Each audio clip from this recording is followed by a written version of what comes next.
Hello, everybody. Hello, everybody. And I'm so glad you're here because it's shout out time. Shout out time. What shout out time? Do we have to shout?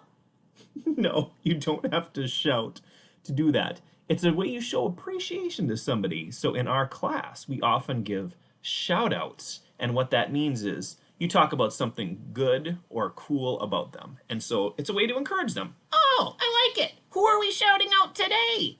We're shouting out Brandon. Brandon, I am lifting you up and giving you a shout out Yep, a shout out. because you are patient, you are kind, and I love the way you think of others. You really do. You are a joy to be in class with, and I want to give you a shout out right here.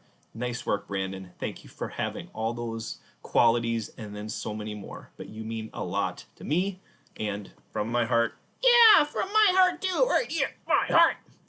we're lifting you up with a shout out. Okay, it's Brandon today. Yay, Brandon! Cheering you on, buddy. Bye.